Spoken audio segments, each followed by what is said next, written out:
So just a note, I'm recording the audio for the workshop, so I'll be talking for about 40 minutes, basically teaching you how I create the characters and what I also look out for when I'm editing other people's work when there's an ace character.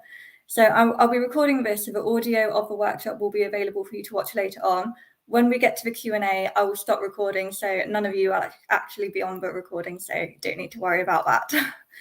So yeah, let's get started. So as Keith said, I'm Madeline Dyer and I write a lot of aspec fiction. I'm aspec myself, so that really does help. And I'm really dedicated to raising awareness for asexuality within fiction, particularly YA fiction, because there's just not a lot of representation out there, although it is improving and we are seeing more and more ace characters. So I've got this workshop prepared and we've got 4 exercises in it, which you can do alongside when I'm talking about things. So if you've got a notebook and pen or a laptop somewhere you can write down notes, that would be really good because I'm going to be guiding you specifically through how to create your own ace characters and how to think about how asexuality will function in the context of your story or novel, whatever it is that you're writing. So firstly, obviously, we know that education about asexuality and what it is and what it isn't are very, very important because when there was a poll done recently, the average YA reader and the average adult reader did not actually know what asexuality was. Their understanding of what being ace is was informed by encounters that they've had with asexuality in popular culture, and these are characters that are very problematic. They're quite stereotypical, and obviously this is why we need to be able to create authentic ace characters that aren't harmful and that are genuine representations. So the first thing, of course, is to say that asexuality, because it's a spectrum, when we're creating ace characters, we're going to be creating characters that are very different to each other. There is not one universal ace experience for us, so there's not going to be one universal ace character. So pretty much you can write your ace character in so many different ways, and if it's authentic to like yourself, if you are aspec and you're writing it from your own experiences and your feelings and the things that you've encountered, then it will be authentic. If you're writing an ace character and you're not actually ace yourself, but you're really wanting to include an ace character, then that's great because it's going to be really important for raising awareness because we want others writing ace characters as well, not just ourselves. But do kind of use sensitivity readers if you can, just to check that you're not inadvertently following sort of a stereotypical or harmful representation. So one thing that I always like to do when I'm creating a story and I'm thinking about who my characters will be, and I know that I want to have some aspec characters, is I'll make sure that I have more than one aspec character within the same story. So then I can show how these 2 characters, they might both be ace, but they're very different to each other. It might be that they have different hobbies, different interests, different personalities, but it could also be that the way in which they identify as being ace is slightly different. One could be sex repulsed, another could be sex positive, another could be sex like neutral. You could have characters who are asexual, but some are in romantic relationships. Others might be aromantic. Some might be demi-romantic. You could have some characters who place a big emphasis on the importance of finding a romantic relationship, whereas for others, it might be that having a platonic relationship is more important to them. So already you can see that there's not sort of one way to create an authentic ace character. Pretty much any ace character that you create can be authentic and you can write it in so many different ways. So I do like to make sure that I've got defining characteristics for my ace characters that are not actually to do with them being ace, because this is a thing that I have seen sometimes in my work as an editor, particularly. I do sensitivity reading as well for the representation of asexuality. And sometimes I will find that you have like these really well-written characters, and then the one ace character in the story, their defining characteristic is their sexuality, that they're aspec. And it's like, you don't really know much more about them other than that. And just make sure that if you're writing an ace character and you're not aspec yourself, that you are still thinking about the goals and ambitions and dreams of the character, what they're scared of, what their biggest fear is, what they need to overcome. Even if none of that is actually really related to them being aspec, it could be that their asexuality is almost a minor detail in the novel. So just make sure that you've got all these other defining characteristics. And It's also worth noting that just because the asexuality is one way that they might be marginalized, you can also write in other ways that they could be marginalized as well for these same characters. So think about race and gender, religion, disability, etc. I myself, I'm ace and disabled. So a lot of my characters that I write that are like own voices are also ace and disabled. But of course, there are so many other ways that your identity of the characters could be built up, and pulling from sort of like representing more marginalized groups of people as well. And obviously, sensitivity readers are really important when you're writing about sort of like gender, religion, race, if you don't actually share those marginalizations yourself. So for our first exercise, we're going to be constructing our character. So the idea is during this workshop, you'll finish this workshop and you will have created an ace character who you can then write about in a story. So for this first exercise, we just spend a couple of minutes, and I'd just like you to jot down some basics about your character. So we're going to just think obviously about their name, gender, and where they fall on the ace spectrum.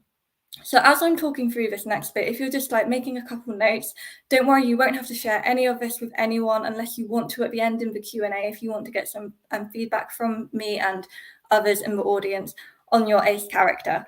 But yeah, have a think about name, age, and gender, and where they fall on the ace spectrum. It could also be that you could have this character who's questioning whether they're ace.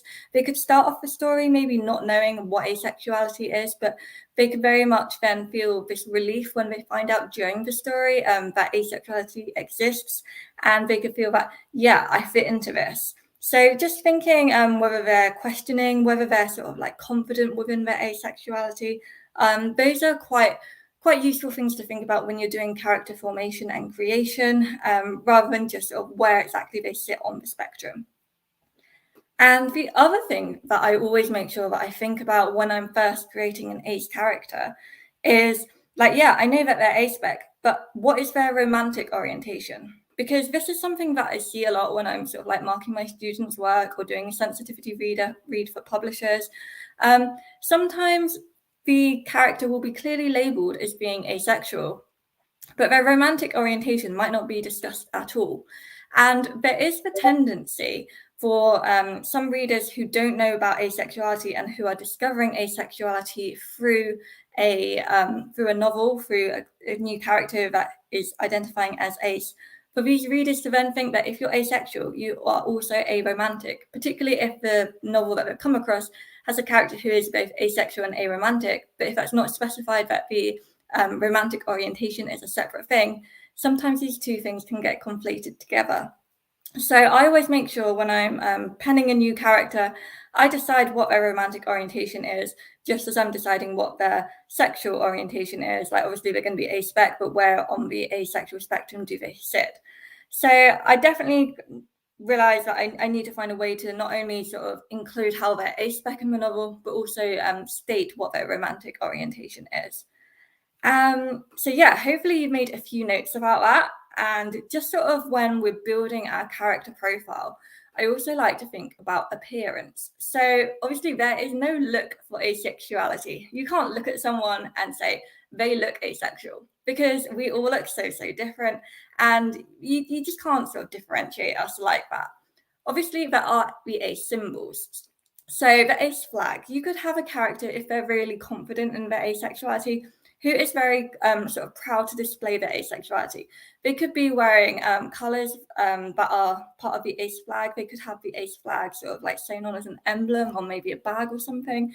That would be quite an obvious way to show readers that this character is asexual. And you could actually almost hint to readers that this character is ace by showing the colours that they're wearing. And a reader who knows about asexuality and knows which colours represent us will hopefully pick that up. So that can be quite a subtle way that you can just build into showing your character is ace through appearance. But of course, a lot of us don't actually wear sort of the ace colours exclusively, or we don't have the ace flag sort of like really visible on what we're wearing or what we're carrying.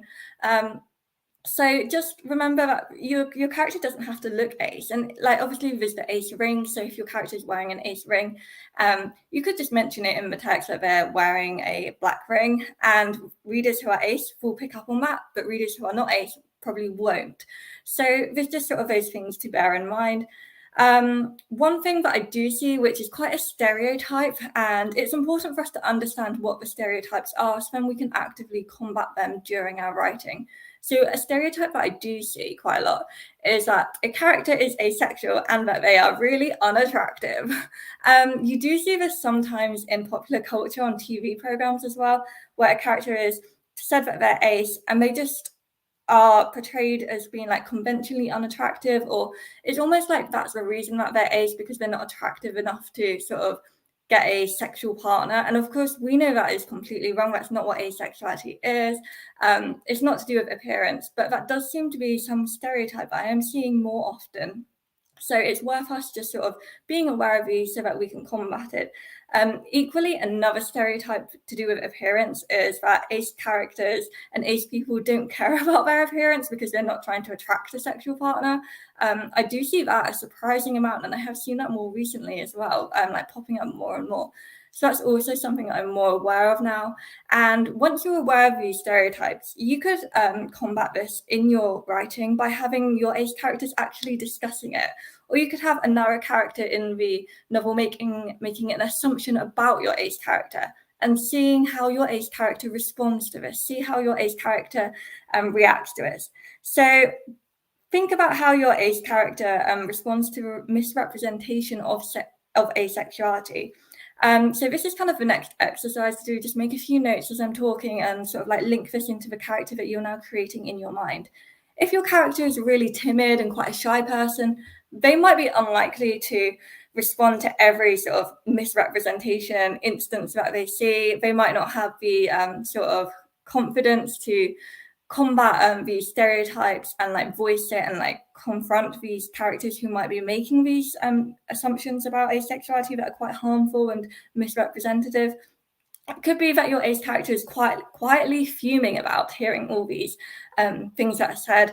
And it could be that in the narrative voice of your novel, where you could have like a little internal monologue where they make it clear to a reader that this is wrong, but maybe they're not actually confident enough to confront the other characters who are saying it. That seems quite in keeping with a character who is quite shy in general. Whereas if you've got a character who's really assertive, quite dominant, likes to be in control of the conversation, they are much more likely to argue with someone who makes one of these stereotypical statements about asexuality and sort of the negative representations. So if you've got a character who's very strong-minded, they're going to demonstrate that, and you can use that in order to combat these stereotypes if you've got another character who is of the view of a stereotype. So yeah, definitely think about how your ace character responds to this, whether they're quiet, whether they're loud, and does it upset or annoy them? So you might have a scene, for example, where your ace character has just heard the most terrible stereotype that really upsets them, and they might respond to it in that scene. But in the next scene, is your character still upset about this? Because I know sometimes when I hear stuff, I cannot like stop thinking about it for days. It really gets to me. And that is just like my personality, the way that I'm built. So if my character also shares that personality trait, I'm going to have them thinking back to that. I'm going to have them getting annoyed. I'm going to have them thinking, oh, I should have said this. Maybe when they're lying in bed awake at that following night, they're coming up with a perfect response that they should have said. And if you can actually deliver that response in the narrative to your reader, you're furthering sort of combating these stereotypes and just delivering more information. So yeah, think about what action they take as well. It might be that a character who is quite dominant, they might sort of react more physically, and others might react more emotionally to sort of being upset. So just think about also not just like what it is that has upset them, but how does this character specifically respond to being upset? Some characters might make a big display of it, wanting to sort of talk about it a lot. Others might not want to talk. Just as some people, when they're upset, they want to talk things through. Others get really quiet, they think about it a lot, or they might just want to distract themselves completely.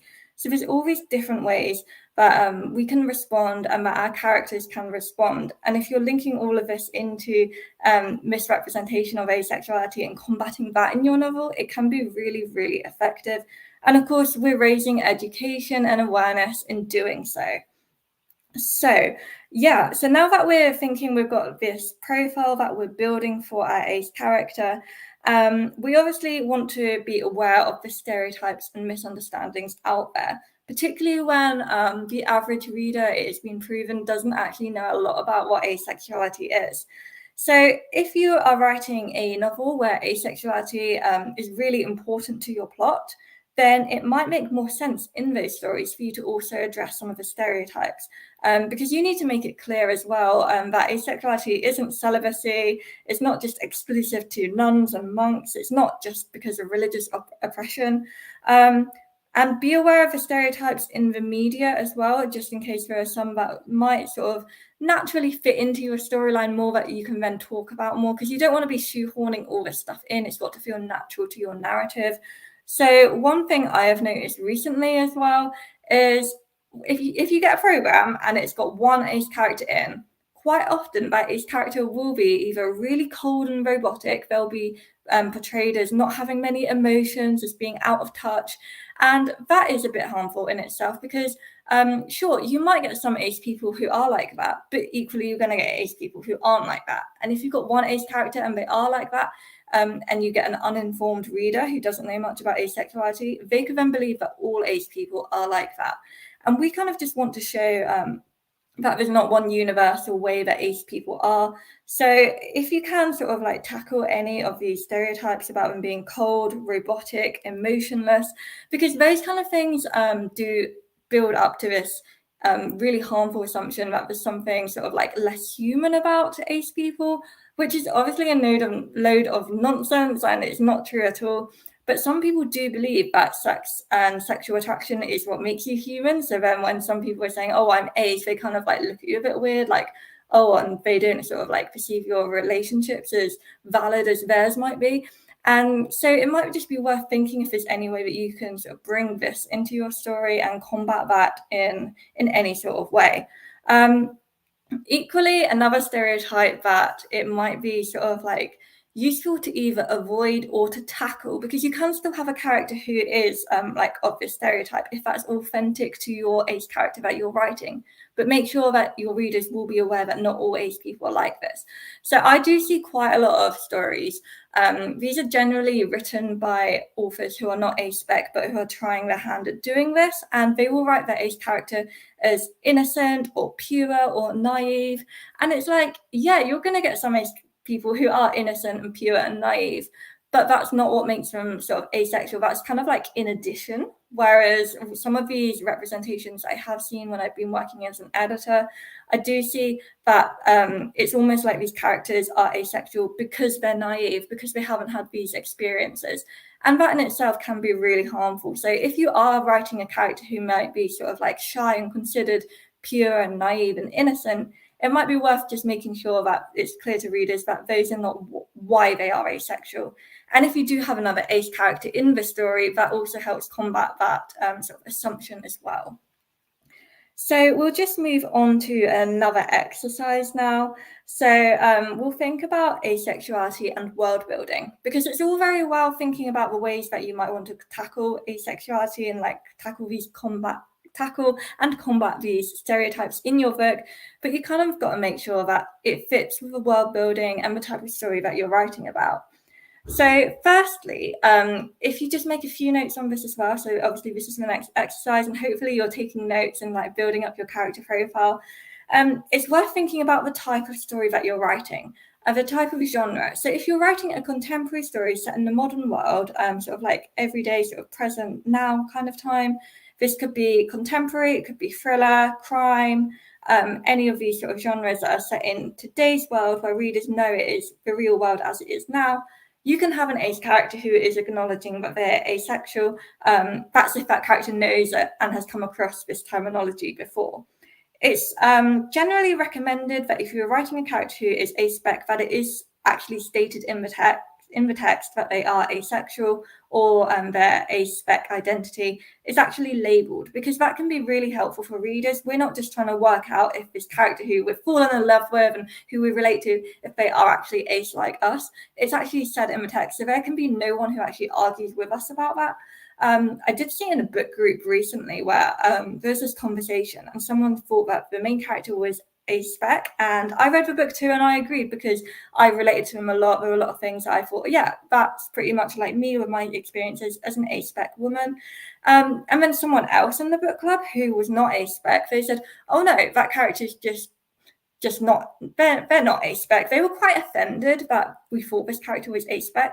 And I have found that a lot of allo people, not all of them, but quite a few, more than I expected would be the case, almost get offended when you bring up asexuality. It's something that they don't like talking about. So if they then like a character and someone says that that character is aspec because they think that it is based on the things that are written about them in their story, some readers are going to get more upset and argue with you. So I kind of just like to actually label my characters in the story as aspec.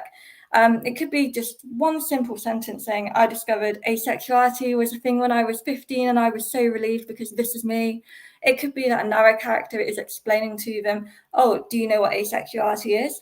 No, I don't know. What is that? And then you explain it and then this character might say, yeah, that could be me. And just having sort of like that little, it could be a sentence or two, just sort of like really cementing their identity is so important for when we're having these aspec characters and this representation of our sexuality in these stories. But obviously some stories with world building aren't going to allow for that. So particularly if you're writing a historical fiction story, the term asexuality might not have been used in the time period that you are writing about. And it might not be authentic to the narrative and to the context for you to then introduce the term asexual or asexuality. So instead, in those ones, you're going to have to describe it more. You're going to have to concentrate on the feelings and the experiences, how they interact with others, and whether they themselves have noticed whether they sort of like lack this sexual attraction or don't experience the sexual attraction that maybe other characters are talking a lot about. If this is the case, and sometimes this also applies to fantasy and science fiction, if you're writing in a world that's different to ours, that also doesn't have the vocabulary for asexuality, you can use this as well. And I do find it really useful looking at figures who we now deem, like this is historical figures who we now deem to be asexual. And this is based on evidence in like their journals, in letters that they've written. So one of my favorite examples is Emily Bronte, the author of Wuthering Heights. There is a lot of sort of speculation about whether she was asexual. And if you look in her journal entries and her diaries, she wrote a lot of diaries as she was writing, where she's talking about the writing that she was doing in her books. A lot of authors did, particularly in the Victorian era, when we're going back sort of like 200-300 years, a lot of them did sort of like journaling about their writing process. And that can be so helpful when we look at how we, what we constitute as evidence for these historical figures being asexual or aspec. So Emily Bronte was not really interested in forming sexual relationships with others. She's got journal entries that actually say words to that effect. So from that, we can constitute that as evidence of her being ace. Particularly as also she didn't marry. That's not to say that ace people don't get married. Like I'm married myself and I'm ace. But there's just sort of like these things that you can look out for that might indicate it. So Emily Bronte did write a lot of romances as well, and her letters do show sort of like romantic attraction. So she's probably not aromantic, but asexual. It would be quite a good educated guess to say that she was. And if you look at the wording that she used in her diary entries, these could be the same kind of wording that you use in your characters' narratives. If you're writing historical fiction or fantasy or science fiction where these words don't have the vocabulary to express actual like asexuality as a label. So, of course, there are all these different ways that you can hint at a character being asexual, even if you can't outright state it without sort of crossing the boundaries of what would be acceptable in historical fiction, if you've got to stick to the discourse that is very much of part of that day. So just have a think as well about the world that your character lives in. And it's also worth thinking, like, not just do they know what asexuality is, or are they still learning about it? How confident are they in sort of like understanding it? Because obviously asexuality is a spectrum. There's so many different definitions of the different sort of subtypes of asexuality, different flags. It could be that your character's still learning about it. But also think, how important is their asexuality to their identity?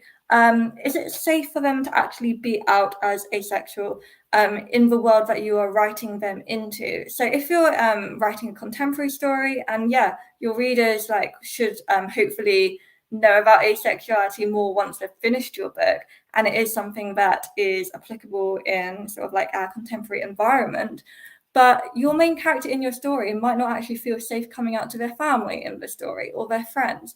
They might experience a lot of confusion still, and you can explore sort of feelings of an ace person might mistakenly believe that they're broken. You could explore the ways that we experience prejudice ourselves in these novels, sort of pathologization of asexuality, how it's often medicalized in sort of medical industries, and that's something that I've experienced myself. Doctors have said, oh, we can fix your asexuality, or they write down, this patient thinks she's asexual. And that really kind of bothers me a bit, because they just sort of see it as a medical thing, something that needs to be cured. And it's we're not broken, so it doesn't need to be fixed, it doesn't need to be cured, and doctors shouldn't really be focusing on that when I go in for a completely different problem. And these are things that I might include in the story as reasons about why my ace character might be worried about coming out, because they might not want to face all this discourse about them. They might not want to suddenly be sort of almost dissected with a knife, where people are trying to work out reasons for asexuality. And I have found that people always want to have a reason for this. It's almost like they want to justify it. So there might, so many people believe that asexuality is a result of sexual trauma. Some people, that could be the case, but we can't say that's for every single person who's ace, because it's not. And it might be worth it. That's something that you also want to address in your story for writing an ace character, particularly if someone says to them, oh, have you experienced any of this sort of abuse, assault? You could use your story then to combat that stereotype, because it's all about writing these authentic, genuine ace characters and showing what it actually is like to be ace, and combating the stereotypes and the misinformation that some readers will go into your story having. So yeah, just think about whether it's safe as well for your sorry, got a bit of a cough there. Just think about whether it's safe in your story's environment, in your story's setting, for your ace character to actually come out as ace if they're worried about it.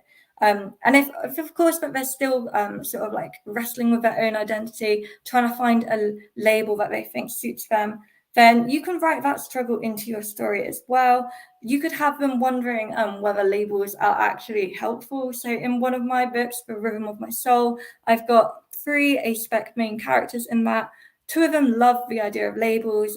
They use that to sort of create their identity. They grasp onto these labels because it proves that they're not on their own. There's others that feel like them as well, and that experience everything in the way that they do. But my 3rd aspec character, he just doesn't think labels are helpful. He says that he wants to be more individual, and it's sometimes you might identify more with one label than another, and he says he doesn't want to then be having to explain himself as to why you might fluctuate from different parts of the ace spectrum, from one day to another, 1 week to another.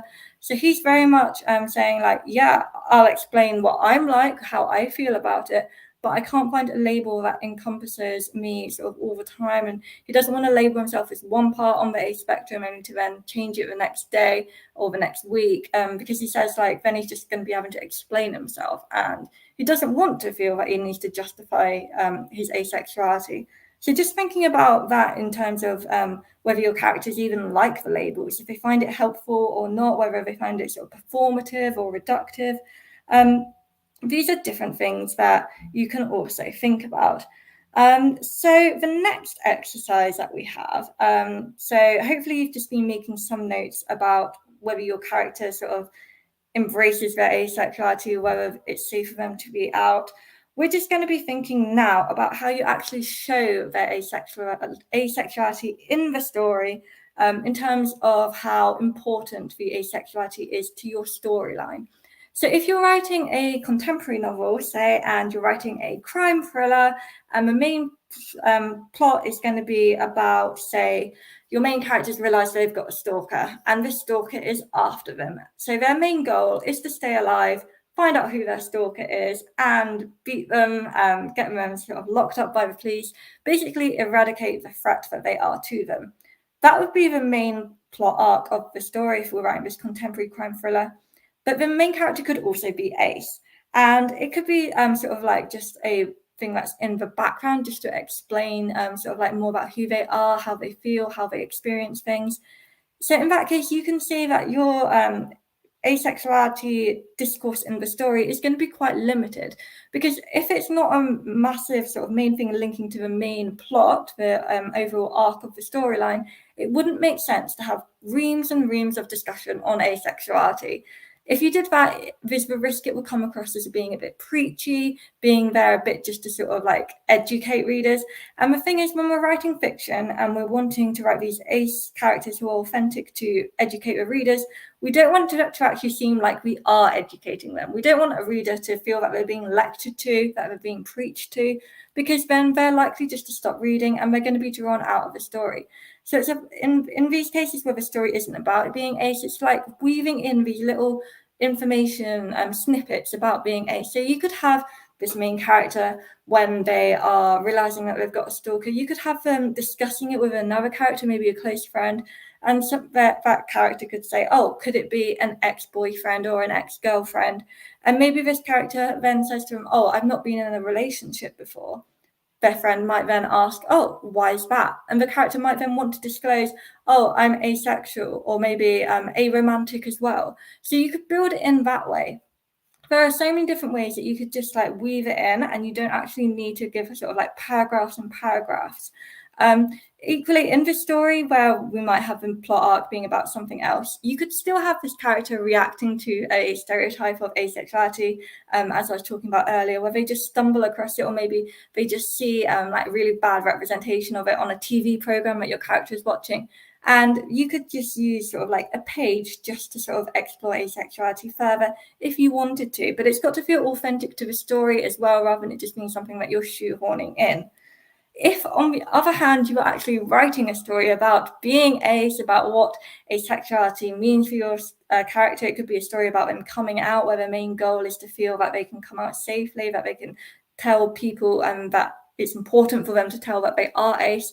If that is more of the storyline, if the storyline is about sort of coming of age, growing up, understanding yourself, if identity is a strong theme in your story, then it makes more sense that you are going to be discussing asexuality more in the context of your story. So I have my book, The Rhythm of My Soul, which I mentioned earlier, where it's quite a lot of it is about being ace. So the premise of the story is that it's set at a ballet academy where ballet dancers are competing to win limited places in this prestigious company. And 3 of my ballet dancers are aspec, and one of them, she is also aromantic as well. And she sort of relates to the ballet storyline in the story, as that is the kind of romance that she can relate to when she sees it as a performance. Because all these ballets I found when I was doing my research are all based on a romantic story. So when I thought, okay, if my ace character, my main ace character, is also aromantic as well, how would she then relate to this? And of course, this isn't to say that all ace aromantic ballet dancers will see the ballet romance as a performance, and that's something you sort of embody. But in this story, that's how my character sees it. She sees it as a coat that she puts on. She sees it as romance that she can then relate to. So she actually says, like, maybe I love the romance of dance because it's the only romance I feel I truly understand, even if part of me is still desperate to fall in love, to have that connection with someone, even though I don't think I will experience it. And yeah, I just had such a lot of fun writing my ballet story, just sort of like thinking about the different ways that I could link in sort of like the romance aspect, make it clear that my ace character in this instance is aromantic, but also show how she interacts and relates to ballet. So these are like different ways that you can sort of include it. And obviously that storyline, because you've got 3 aspect characters, and you've got sort of like another character who is allo, and he wants to have a relationship with one of my ace characters, and she's like having to explain to him that she is ace because she feels comfortable explaining it to him. But then there's this whole storyline in the school and the company where the other dancers then find out that some of them are asexual. And there's a bit of a bullying storyline that I then also look at in that respect. So yeah, that book is very much about my characters being ace. So discussions of their asexuality and how safe they feel, sort of like declaring that they're ace, how it interacts with their everyday life. A lot of that is focused on that in the book. But in another one of my books, so this is one that actually releases at the end of this month, it's called The Threat of the Hunt. I've got another ace-spec character, and I've got about 2 paragraphs on it in the whole sort of like 90,000 words. There's just 2 paragraphs where I confirm this character is ace, but it's not really relevant to the story. It's a dystopian story about survival, about sort of, it's very much action based, and it wouldn't make sense for me to bring in their asexuality so much in that story because it could just come across as being a bit preachy, that I'm just trying to like educate. And the thing that I like to remember when I'm writing my ace characters is that my stories, I see them as entertainment. If they can delve into deep messages, if they can explore my feelings, if they can be a bit sort of therapeutic for me to write, then that's good. But I also remember that first and foremost, for readers, they need to be entertained by these stories because I want them to keep reading. If they're not being entertained, if they're getting bored, they're likely to sort of like stop turning the pages, stop reading. So yeah, it is just really, really important that you think about how asexuality will function in the context of your larger novel. How much of a plot is going to be centered on asexuality, how much of it won't be. And of course, we need books that are about asexuality and books where the characters almost just happen to be asexual, but the book isn't about them. We need both types because we don't want all the ace stories just to be about asexuality, because then it's almost limiting what we can do with these characters. So I would suggest write the character that makes sense for the story that you're writing. When I start writing a book, I make like a little list about the things I want the story to do. I decide on a genre, I decide whether I want it to have like a powerful message about something, and if that message is going to be something to do with asexuality, I let that almost shape my plot as I'm developing it.